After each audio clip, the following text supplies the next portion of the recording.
Have you ever heard of cauliflower pizza crust? I've got a half a head of cauliflower and I just cut it into chunks. I'll throw it into the food processor. I'm gonna pulse it until it's really fine. My food blogging friend told me to keep going until it looks like snow, and I think I'm about there. And I'll get this into a bowl. I'll cover this with some plastic wrap too. I've got a fork and I'll just poke a couple times. Now this goes into the microwave. I'm gonna draw out the moisture and soften it a bit. That's gonna take about 4 minutes. The 4 minutes is up, take the plastic wrap off, and I have a thin towel here. Dump the cauliflower right on there, and I'll let it cool for a couple minutes until I can wring out all the moisture. Okay, this is looking good.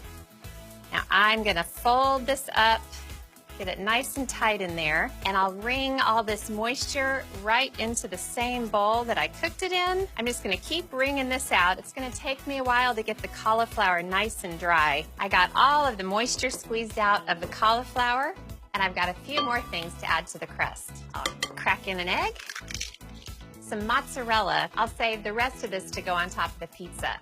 I'll also add in some grated Parmesan and Italian seasoning, a little salt and pepper, of course. Now I'll stir this all together and see what it looks like.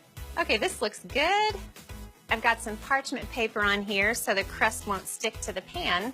I'll start by getting it into a ball. Now I'll press it into a crust. Okay, that looks really good. The edges are nice and thin. It's all a uniform thickness. Now I'll get this into a 425-degree oven for about 15 minutes. I think I could just break off a piece and eat that right now.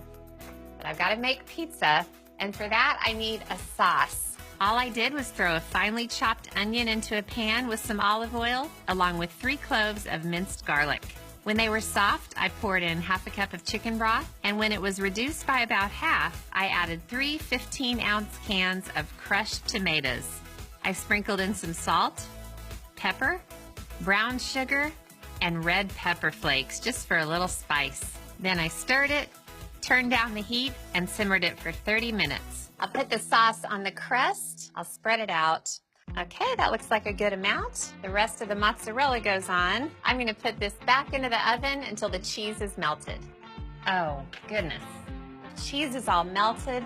That crust got even more deep golden. I'm gonna grab some basil and I'll tear big pieces right onto the pizza. I'll cut right through it. Oh, yum.